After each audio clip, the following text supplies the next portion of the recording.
Alright. Hello. Tudo bem? Bom dia, boa tarde, boa noite. Good day, have a nice day. Good morning, good afternoon, or good evening. Tudo bem? Ezequias Lourenço, seu amigo. De todas as quintas-feiras, esse programa está sendo gravado. Você que está assistindo aí pela Web TV ou ouvindo aí pelo podcast. Esse programa tem o objetivo de trazer o conhecimento de diversas roupagens, né?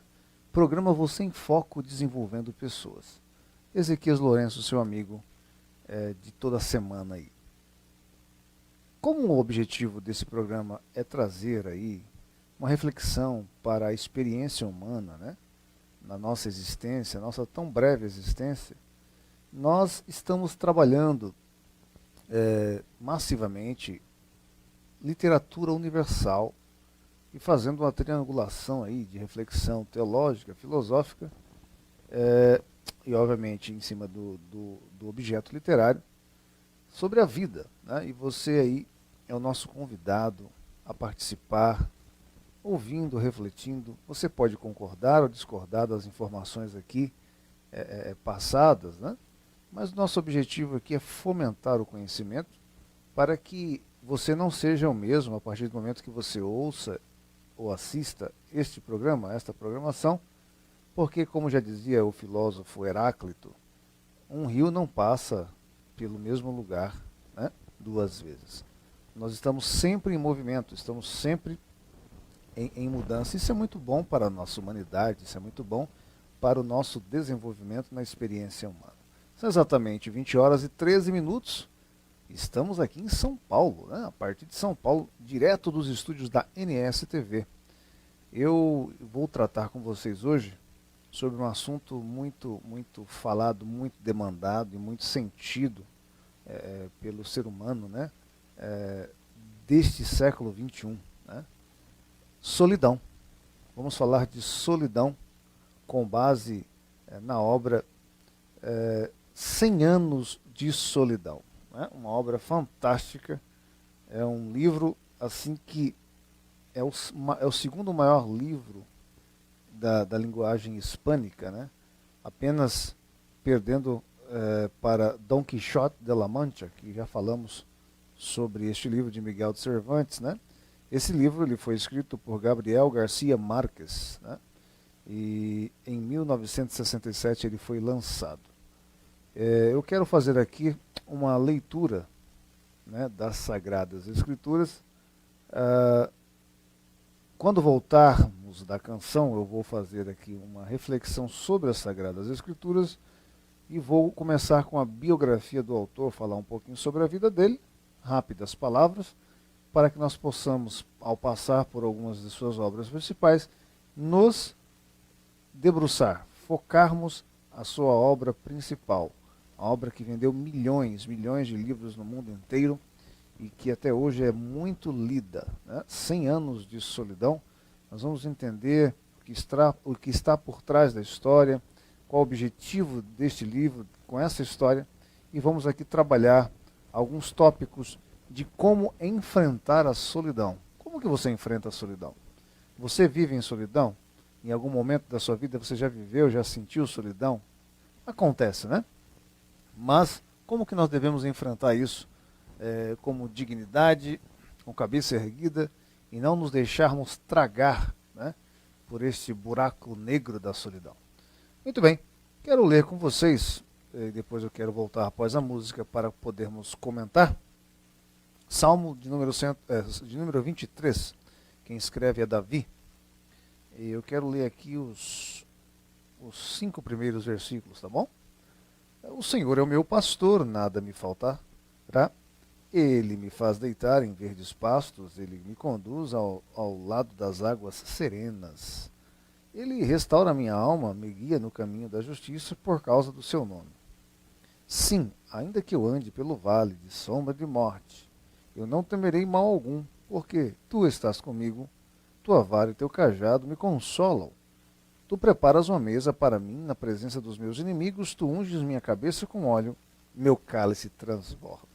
E aí ele progride. Muito bem, nós lemos aqui, né, num exemplar das Sagradas Escrituras, lá pelas tantas, o salmista, profeta e também posteriormente rei de Israel, Davi, ele disse, olha, ainda que eu passe pelo vale da sombra e da morte, não temerei mal algum, porque tu estás comigo. E por cuidado que tu tens de mim, tu tens uma vara e um cajado para me consolar. Né? Você está ouvindo essas palavras que foram ditas por Davi, o rei. Naquele momento, quando ele dizia isso, ele estava compondo, escrevendo esse salmo, ele estava como pastor por trás dos montes, no campo, né, pastoreando as ovelhas do seu pai, porque era um trabalho digno. Eles viviam da agropecuária, né, do plantio e do cuidado da lide com os animais. E, enfim, as ovelhas eram um produto, né, além de serem animais, era um produto para tosquia de lã, para, enfim, uma série de negociação que se podia fazer, e tudo isso fazia parte de recursos para a alimentação da família, né, para o sustento da família. E ele comparou o Criador, o Eterno, o Deus que os seus pais ensinaram a acreditar, confiar, ele comparou esse Deus a um pastor, a função que ele tinha, né, como pastor, ainda adolescente, cuidando das ovelhas do pai. Então, assim como eu sou, Davi, pastor para as ovelhas, fazendo apenas um pensamento, um paralelo, assim também o meu Deus, o Deus em quem acredito, o Deus que meu pai me ensinou a acreditar, o Deus histórico, o Deus real, Deus que Deus livramento, né, deu livramento ao povo de Israel, esse Deus, né, ele também vai tratar comigo. Assim como eu tenho vara, tenho cajado, para poder guiar minhas ovelhas no pastoreio, né, nas águas tranquilas, assim como também eu tenho uma vara para corrigi-la, ou corrigir o caminho que ela deva tomar, um cajado para poder tirá-la de buracos, tirá-la de uma situação de perigo, né, em que ela não possa reagir. Assim também o meu Deus, o Deus em quem acredito, ele também age da mesma forma. Ele tem lá as suas ferramentas, ele tem lá seus instrumentos, ele tem lá a sua mão forte para me guardar. Então, ele disse, olha, mesmo que eu passe pelo vale da sombra e da morte, né? Porque ele sabia que ao cuidar das ovelhas, sendo muitas ovelhas, algumas podiam cair em precipício, algumas podiam pisar num buraco, quebrar uma perna, né? E isso acontecia. Então o pastor, no caso Davi, ele estava sempre com recursos, né? Além do cajado e da vara, obviamente, óleo, alguma planta para besuntar, né? Para poder untar ali a ferida, o machucado, de repente carregar a própria ovelha no colo, levá-la para um lugar mais tranquilo, um lugar de ar fresco, né, um lugar de sombra, enfim. Então, este cuidado que o próprio pastor tinha, né, e até hoje tem, né, porque é uma atividade milenar, o próprio Deus tem esse cuidado, porque enquanto a atividade dessa função de pastor é milenar, a atividade do Deus Criador dos céus e da terra é uma atividade eterna, né? Porque ele não dorme e ele sempre está cuidando do seu povo, das pessoas que acreditam nele.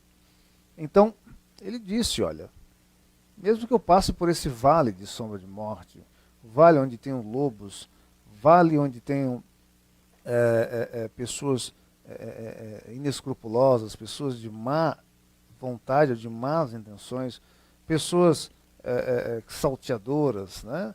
Pessoas usurpadoras, pessoas enganadoras, pessoas mentirosas, ainda que eu passe por esse vale, pelo vale do desprezo, pelo vale da ignomínia, ou seja, da falta de reconhecimento, pelo vale das amarguras, das tristezas, pelo vale da solidão, mesmo que eu passe por esse vale, eu não vou temer, Eu não vou temer, porque existe alguém que é mais forte do que eu, ele está comigo e ele tem recursos para me ajudar. Essa é a ideia que o salmista tinha, né, ao escrever por trás das montanhas, no campo, cuidando das ovelhas, este salmo.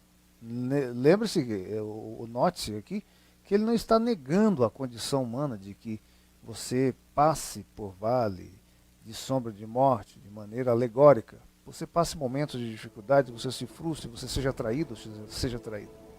Mas ele está afirmando que o Deus eterno sempre vai estar comigo e com você. Que legal, né? Muito e muito bem. Gente, eu quero aqui trazer para vocês a biografia deste homem. Pedir para o nosso técnico colocar aí à nossa disposição. Você que está ouvindo o nosso podcast. O nome dele é Gabriel Garcia Marques, né? Ele foi escritor, jornalista, editor, ativista e político, né? Tem fotos dele aí na internet com o ex-líder de Cuba, né, que já morreu, o irmão do Miguel Castro, né, o Raul. Esse foi um homem muito influente. Começou como escritor, na verdade ele era correspondente, né, de um jornal, né, era correspondente nos Estados Unidos. Ele morou e viveu, né, na Colômbia, né. Ele, inclusive, esteve um tempo nos Estados Unidos, mas ele volta para a Colômbia, colombiano, né, e de repente ele acaba decidindo dedicar-se mais à literatura. Quando ele chega na Colômbia, ele já tinha alguns 4 livros escritos, me parece, e era razoavelmente conhecido pelos meios intelectuais ali locais. Ele era notório, ele não tinha fama, né? E trabalhava através dos seus livros. Com seus livros tinha um pouco de ganho com as vendas, dava algumas palestras, continuava fazendo jornalismo. Só que ele resolveu escrever uma obra que ele teve uma inspiração. Há 2 versões para como surgiu essa ideia. Uma delas é que ele estava indo para a cidade de Acapulco, né, no México, quando no meio do caminho veio a ideia. Aí depois as versões elas se dividem. Uns dizem que ele continua a viagem, vai para Acapulco, fica lá um tempo, né, e ao voltar ele passa a escrever essa obra. Outra versão diz que ele, no momento que estava dentro do carro viajando para Acapulco, ele teve essa ideia, ele volta com a família, volta para casa, frustra a festa, né, ou no caso a viagem, né, as férias da família. E a verdade é que ele ao chegar em casa, direto ou indiretamente, independente de se ele foi ou não para Acapulco, ele deixou uma quantia de $5.000 com a mulher e falou: olha, eu vou passar alguns dias recluso para escrever uma obra. Só que ele passa muito mais tempo, ele passa cerca de 2 anos escrevendo essa obra e o dinheiro acaba, começa a penhorar as coisas, mas ele estava muito focado naquilo que ele queria. Porque ele teve uma epifania na literatura. Epifania quer dizer uma ideia, algo que brota, né, um estalo, um insight. Aí você pode ter várias outras palavras que venham definir isso. Uma intuição, né? Vamos dizer assim que epifania é como se fosse, literariamente falando, é uma intuição, né? Então ele falou: eu vou escrever esta obra. E ele estava certo, ele escreveu 100 anos de solidão, e ele achou até que não daria muito, que não venderia muito, porque os outros livros dele não vendiam muito, né? Ele tinha que dar aula, ele tinha que trabalhar como correspondente, além de ser escritor, né, para poder ganhar o seu sustento, o sustento da família. Inclusive, ficou devendo 9 meses de aluguel, né? E falando-se em língua hispânica, eu lembro do Seu Madruga, né? Não é, Nani? Ele ficou devendo, acho que é 9 meses de aluguel na história, né? Do Chaves. Enfim. Só que aí, quando a coisa começou a acontecer, aí ele começou a ter a paga, né? Começou a ter aí a colheita de tudo aquilo que ele havia feito. E foi assim algo que lhe rendeu fama, reconhecimento mundial, viagens. E é uma obra só é menos lida do que a obra de Miguel de Cervantes, da qual falamos aqui em programas anteriores, chamada Dom Quixote de la Mancha, né? Mas 100 anos de solidão na língua hispânica é o segundo maior livro, né, em termos de vendas de literatura, de leitura no mundo. Então eu quero dizer aqui, né, ele nasce em 1927 na Colômbia, né, na cidade de Aracata. É Aracata, vamos colocar Aracata, né? Muito bem, vou pedir para o nosso técnico passar a próxima imagem. Enquanto isso eu quero mandar um alô aqui para bastante gente, hein? Vou colocar aqui uns 3, 4 nomes que eu consigo enxergar na tela. Depois o nosso técnico ele passa para a gente poder ver, rola um pouco mais a tela. Roberto Maldonado, Maria de Fátima Gadelha dos Anjos, Marcos Fernandes, um abraço, Conceição Reis, e tem mais pessoas aí, né? Deixa eu olhar aqui no meu telefone, tem mais gente aqui, tá? Porque às vezes o pessoal fala, mas você não falou meu nome, né? E a gente acaba, vou dizer assim, passando, porque é muita gente, né? Mas eu vou, daqui a pouco eu vou dar uma olhadinha melhor aqui, já vou falar para vocês aí, mandar um hello, tá? Hello aí. Enquanto isso, vamos seguir em frente.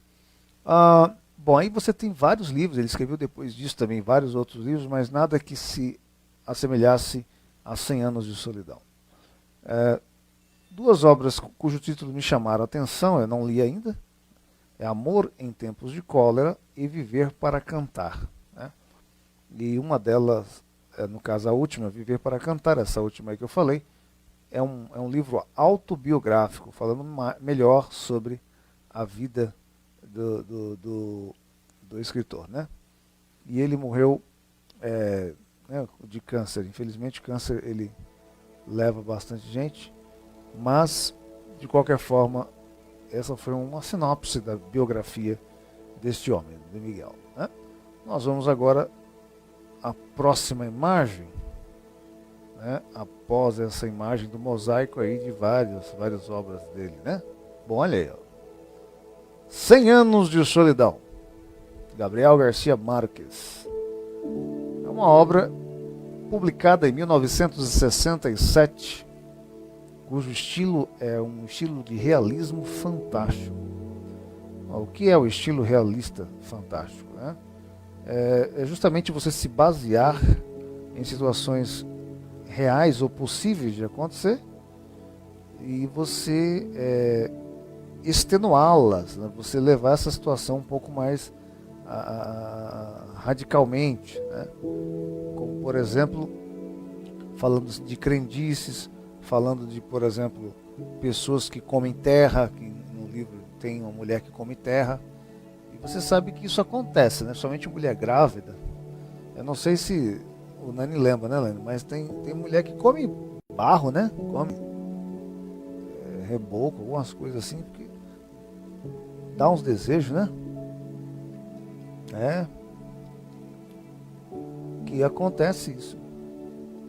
Então, tem pessoas que comem mesmo. Então ele usa dessas situações corriqueiras, né, nesta obra, e dá, às vezes extenua, às vezes ele dá um foco muito grande, muito acentuado naquele acontecimento, e aí, por isso, o estilo de realismo fantástico. Bom, como que se passa? Qual que é o enredo desta obra? Vamos lá. Tomar a minha água aqui. É o seguinte, duas famílias, Buendia e Iguarã, se unem, né, através do matrimônio entre José Arcádio e Úrsula Iguarã, né, José Arcádio Buendia e Úrsula Iguarã, e eles saem daquela região onde eles moravam e eles vão para uma região distante, próximo de um rio, perto de umas montanhas, e eles resolvem criar, ter a sua família, ok? Resolve ter sua família, vai tendo filhos. Você sabe que é muito comum você colocar o nome do seu avô, ou pelo menos o sobrenome, no seu filho, aí o filho coloca no seu neto alguma coisa do seu nome e vai passando de geração para geração. Então, o que acontece? Essa família, ela prolifera, ela cresce, e o livro ele abrange um período de 100 anos dessa família, de 100 anos. Tanto é que a Úrsula depois, ela morre lá com 120 anos, ela tornou-se centenária. Todos os personagens vão morrendo, inclusive José Arcádio, né? E ela continua viva, então ela continua sendo, ela acaba vendo gerações nascerem, morrerem, e ela continua viva, sendo uma mulher forte, marcando muito bem com a sua personalidade, com o seu jeito, todas as vidas, as histórias das pessoas que fazem parte dessa família durante esses 100 anos, né? E só que geograficamente aquela cidade era uma cidade muito distante, né, do restante da sociedade, das populações, e tem uma conotação aí de solidão, de destacado, né? Além do que também nesta cobertura desses 100 anos dessas famílias, né, no caso da família Buendia e também da família Iguarã, né, que acaba tornando-se uma família que vai produzindo, enfim, uma questão de biologia e produção, de reprodução. Essa família ela acaba sendo gente como a gente, então tem história de infidelidade, de brigas, de mortes, de assassinatos, de prostituição, tem toda uma miscelânea, né, que acontece porque aquela família eles formam uma cidade, né? Tem um nome aqui bem peculiar que eu vou mostrar para vocês aqui. O nome da cidade é cidade, deixa eu ver se eu acho aqui. Não é na Colômbia, tá? Em algum lugar na América Latina, não se fala o nome, tá? Não se fala o nome do país em que essa cidade, né, acaba sendo fundada, tá? Macondo, tá? Então o José e a Úrsula, eles saem do lugar das famílias de origem deles e vão para trás das montanhas, perto de uns rios bem longe dali, formar uma cidade chamada Cidade de Macondo. Logicamente, aqui estamos falando de obra fictícia, essa é uma cidade que não existe, tá? Então eles criam lá a família e vão reproduzindo, e o livro cobre, né, um período de 100 anos. Acontece que não só a cidade era isolada e, portanto, vivia numa áurea de solidão, conquanto também que os próprios personagens, todos eles, são pessoas ressentidas, são pessoas frustradas, são pessoas que vivem lá a sua solidão, mesmo estando uma em meio às outras, né? Porque eles se casam, eles procuram casar entre si, há muito incesto nessa família, porque eles querem manter a originalidade. E quando alguém de fora acaba casando alguém de um outro povoado, vá para lá, né? Caso vá para lá e case-se com uma mulher ou com um rapaz daquela família, eles não eram muito bem aceitos, né? E isso também fala sobre a colonização europeia das Américas, no caso da América Latina, sobretudo, fala do país subdesenvolvido, né? seria a Colômbia e qualquer outros países da América Latina, inclusive também refere-se ao Brasil. E esse subdesenvolvimento, essa exploração em que o europeu vem para cá, explora, tira a riqueza da terra e depois vai embora, apenas reproduz e acentua a solidão, né, nessa parte, né, ocidental do hemisfério que compreende a América Latina. Enfim, basicamente essa história é uma história muito complexa, é uma história que fala sobre 7 gerações de família, alguns falam 6, mas são de 6 a 7 gerações dessa família que fundou o Macondo, né, nessa história. E os nomes dos filhos são todos muito bem parecidos, muito parecidos mesmo. Tem lá um alquimista, que também tem uns rolos, uns pergaminhos que falam sobre a sina daquela cidade, sobre como algo meio profético, meio como um oráculo, né? E envolve aí um pouco de misticismo, mas é um livro assim que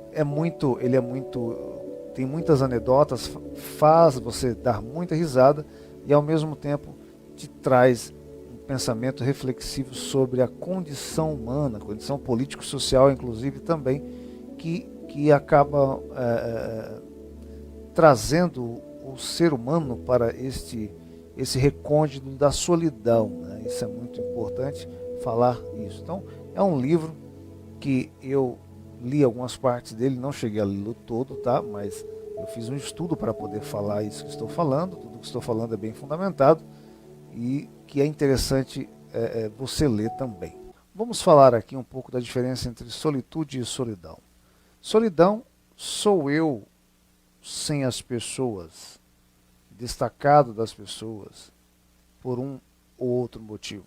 Mesmo que eu esteja em meio a elas, eu posso sentir-me sozinho, sem proteção, sem nutrição emocional, psicológica, espiritual, com desconexão de ideias também. Então, esta é a solidão, é o eu sem as pessoas. O eu curtido, o eu individualizado, subjetivado, né? O eu de alguma forma, vamos dizer assim, enaltecido, apreciado, né? Ou simplesmente o fato de eu gostar de mim sozinho, estar bem, assim, bem definido, bem definida no caso, né? Chamamos de solitude. Então há diferença entre solidão e a solitude, né? Solitude seria uma opção por prazer em estar só, em estar você mesmo com suas ideias, com seus hobbies, com seus apegos, com seus desapegos, com seu bom humor, com seu mau humor, não importa. Você estando sozinho por prazer, por curtição, por opção, né, em que isso não te deixa depressivo, depressiva, chamamos de solitude, ok? Mas eu quero falar aqui que a solitude pode ser uma opção saudável, desde que você se adapte, uma opção à solidão. Ou seja, ao invés de ser solitário, ao invés de sofrer por solidão, você pode descobrir ser solícito nesse sentido de descobrir a solitude, né? Então, claro que eu não estou dizendo aqui algo ao extremo para que você possa se isolar numa ilha e ficar muito bem, obrigado, e pedir as coisas pela internet. Tem que ver que se lá vai ter Wi-Fi, né? Aí fica complicado, né? Não. Até porque o solitário sente-se solitário, né? Sente-se desguarnecido de todas esses amparos, essas nutrições que eu falei, psicológica, espiritual, de desconexão de ideias e tudo mais. Ele pode sentir, ou ela pode sentir, mesmo em meio às pessoas, né? Mesmo morando aí na nossa selva de pedra, né? Que aqui no caso é São Paulo, né? As pessoas não conseguem mais viver um ao lado da outra, estão vivendo uma em cima da outra. Tem um monte de um monte de edifício sendo construído aqui em São Paulo. Gente, ultimamente, muito prédio, muito edifício, muita casa, muito apartamento, né, em meio à pandemia. Bom, então, o solícito, ou aquele que está em solitude, também pode, momentos a sós, optar por isso, mesmo estando em meio às pessoas. Talvez seja uma forma de se salvaguardar, de se blindar, para que possa manter-se em equilíbrio, né? É claro que vai depender das pessoas, naturalmente vai interagir com as pessoas, mas sempre com algumas reservas, que são reservas salutares, são reservas importantes para que nós possamos manter aí a nossa humanidade, sobretudo num mundo que nós vivemos de muita cobrança, de muito estresse, em que às vezes falta o discernimento das pessoas e essas pessoas passam a desconsiderar, passam a acusar, passam a se desentender. E se nós abrirmos mão de fato da solitude e quisermos apenas depender do carinho, da atenção das pessoas, nós podemos até adoecer. Já pensou nisso, Nani? Né? Então é interessante, o Nani está só ali, é verdade. É importante descobrirmos isso. Vamos trabalhar alguns passos rapidamente. Primeiro passo é a solitude e a relação com o corpo. Já é provado cientificamente, quando você faz exercícios, você libera endorfina, traz prazer, e outros hormônios, né? E além de você ter uma qualidade de vida, você conseguir andar mais rápido, sem cansar, subir, descer ladeiras, mover, transportar um objeto, tem um melhor desempenho no amor, né, na questão sexual também. Inclusive, eu estava estudando uma época aí, e que nos consultórios médicos muitas pessoas chegavam machucadas, né? Aí os médicos começaram a fazer uma pesquisa, pessoas que na hora do sexo acabavam se machucando, dava cãibra, travava, chegava travado no hospital. Que coisa, né? Então, até nisso, você tendo uma condição física boa, vai te ajudar em todas as situações da sua vida, no trabalho, na lide, na questão afetiva, né, sexual e tudo mais, por conta de você tirar um tempo, né, porque a solitude também é você tirar um tempo para si. Note que aqui eu não estou falando para você abandonar o convívio social, não. Abandonar as pessoas e morar numa cabana lá na Amazônia. Não estou falando disso. Estou falando de você tirar um tempo para fazer um exercício físico, né? Para poder, por mais que você esteja passando uma situação, um momento difícil, você se concentrando no seu corpo. Não estou falando aqui da egolatria, você se idolatrar, entenda, né? Vamos ter equilíbrio nos pensamentos aí. Mas tirar um tempo para fazer exercícios com o seu corpo, porque você precisa. O seu corpo é templo do Espírito Santo. E nota que o apóstolo Paulo, escrevendo a Timóteo, ele disse, olha, o exercício físico não tem tanto proveito, né? Mas a fé, ele contrasta ali a piedade, a fé, o fato de você crer, ele contrasta e dá um pouco mais de importância à fé, obviamente, porque é um combustível, né? Para a alma, enfim, para que você possa estar vivo e sempre ir avante em torno de um objetivo. Só que ele não nega os benefícios do exercício físico, tá? Então é importante você, em seus momentos de solitude, né, momentos que você escolhe para estar só consigo mesmo, faça um exercício, né? Procure um médico aí, pesquise, vê como está a sua saúde, você vai ver que a sua vida vai melhorar, até o seu humor vai melhorar, você vai ter até condições de relacionar mais com as pessoas, né? Muito bem, vamos ao próximo tópico. São 20 horas e 57 minutos, você está ouvindo, assistindo o seu e meu, nosso programa Você em Foco, desenvolvendo pessoas, com Ezequias Lourenço, seu amigo, né?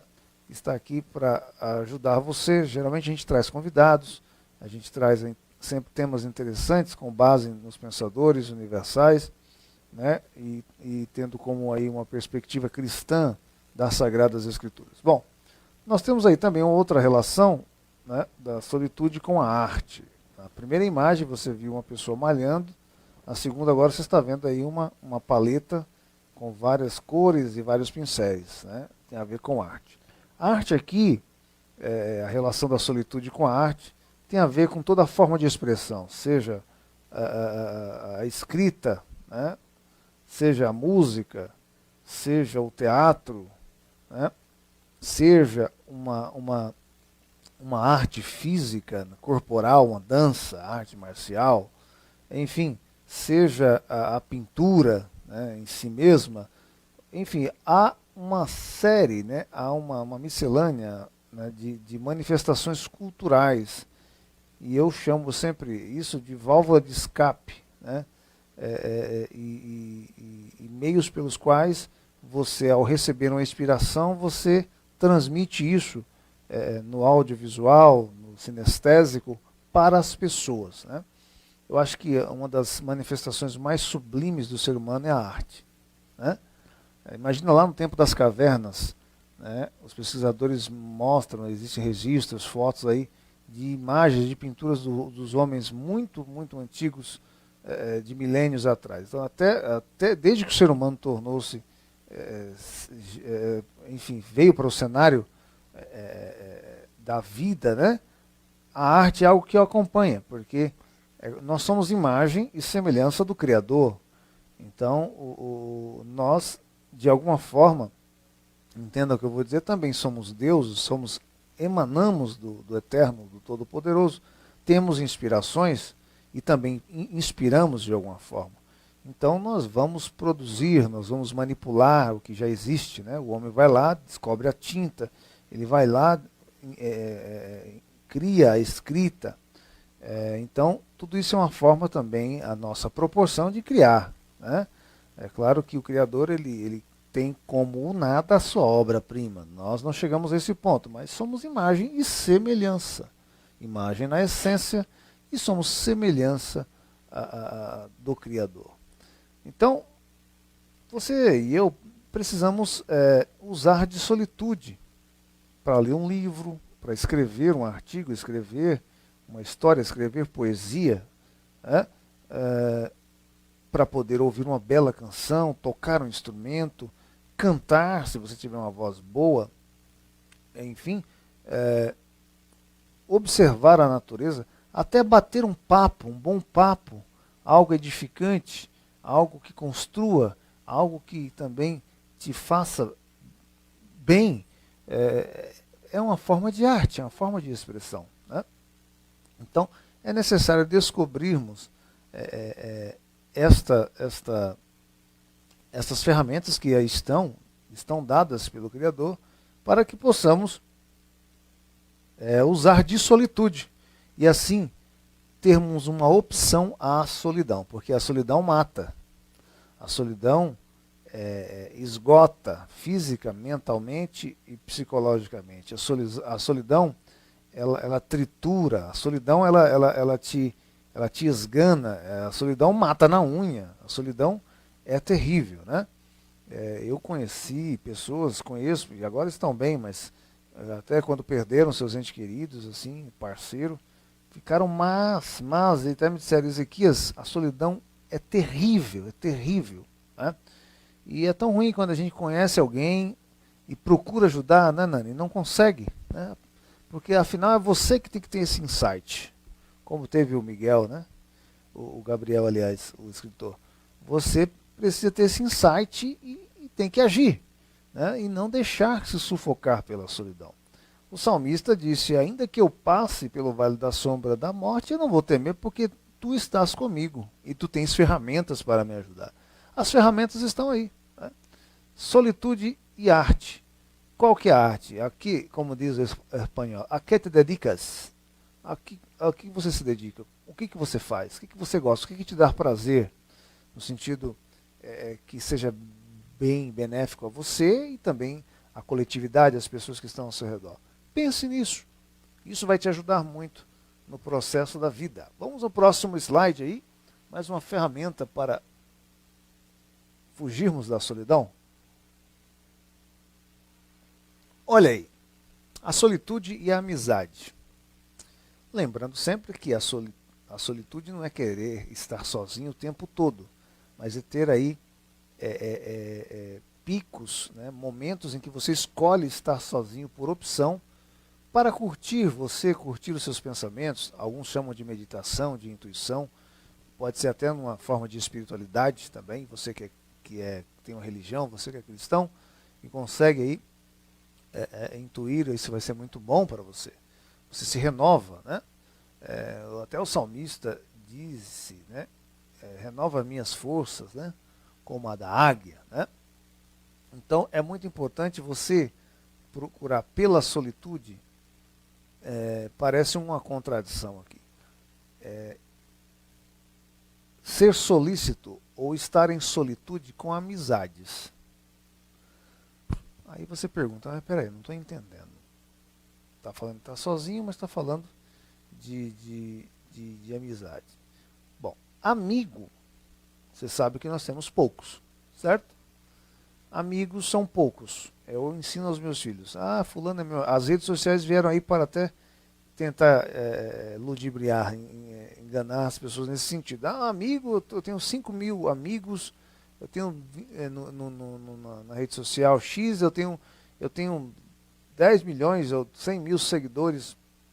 Acho que 10 milhões é exagero, né? 100 mil seguidores numa outra rede social. Mas isso não é amizade, são pessoas que estão ali apenas para agregar imagem, som, muitas das vezes para criticar, para, dependendo de como for, para poder até ficar cerceando a sua vida, né?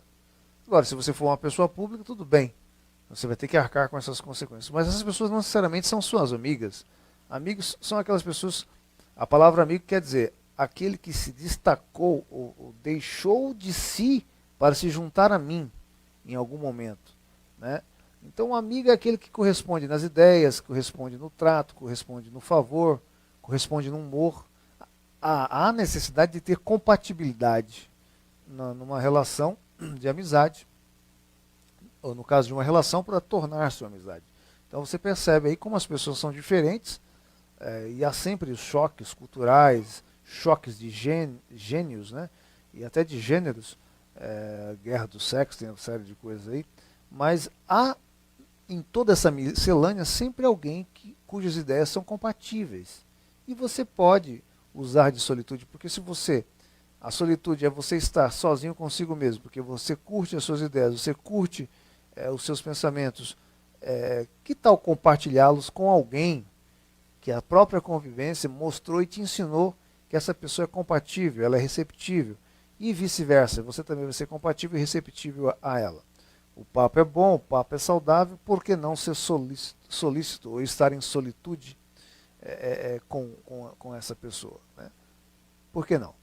Então, é uma das formas de nós driblarmos a solidão, porque a solidão é cruel, a solidão mata, literalmente mata. Principalmente em época de quarentena, vou tirar aqui um pouquinho meu óculos, principalmente em época de reclusão, né, e distanciamento social. Aprenda isso, né? Estamos fazendo essa reflexão em cima do livro 100 Anos de Solidão, né, em que aquela família, ou aquelas famílias, né, que surgiram ali naquela cidade, tiveram seus problemas, né? Tiveram seus problemas e, de alguma forma, tiveram que viver, né? Houve muita tragédia, mas tiveram que viver. Não é diferente da minha e da sua vida. A sua vida, a minha vida, há dificuldades. E pode haver até tragédias, há desencantos, há desentendimentos, há incompatibilidade, há humilhações, há rejeições. Muitas das vezes você vai sentir solidão em meio às pessoas.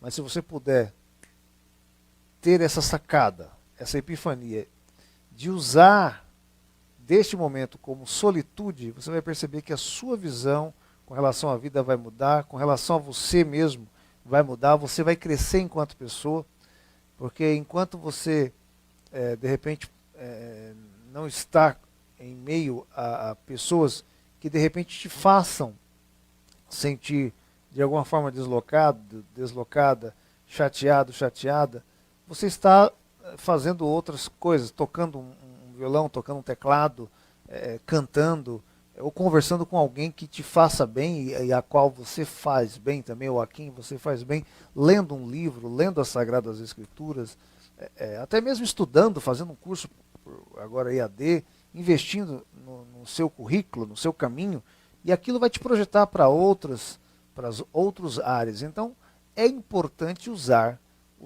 daquilo que não te mata para te fortalecer, como dizia Nietzsche, né? O pensador e filósofo Nietzsche. Ele dizia, aquilo que não me mata, me fortalece. E o apóstolo Paulo, escritor dos cristãos, disse, olha, todas as coisas elas vão cooperar, elas vão contribuir, todas as coisas vão conspirar para o bem daqueles que amam a Deus e que têm um propósito na vida.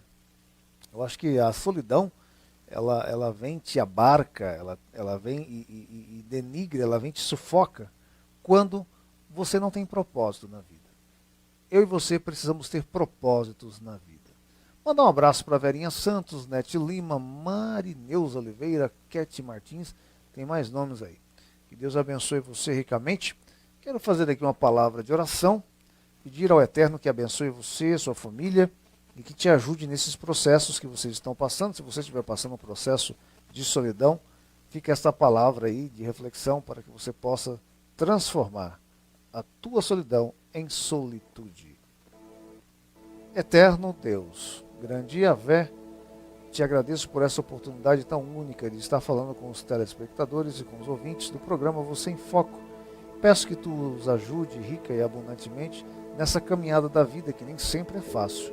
Ajude-nos, ó Deus, a transformarmos ou a nos apropriarmos desses momentos que seriam momentos amargosos, amargurantes, momentos entediantes, momentos de reclusão, seja essa reclusão voluntária ou condicionada, mas aproveitarmos este momento para curtirmos, para termos produtividade, para nos conhecermos melhor através da solitude, claro que pontualmente na vida. Nos dê sabedoria para podermos lidar com pessoas, para podermos interagir com pessoas e para que possamos passar por esta vida, até quando o Senhor nos der fôlego de vida, saúde, de maneira a não causarmos tantos danos e também não termos tantas avarias. É em nome de Jesus, em nome de Yoshua, que pedimos e te agradecemos, certos da bênção e da resposta. Meu amigo e minha amiga, estamos sempre juntos. No próximo programa, um outro tema, se não um convidado, sempre especial para poder te ajudar a passar pelas experiências da vida. Vamos em frente.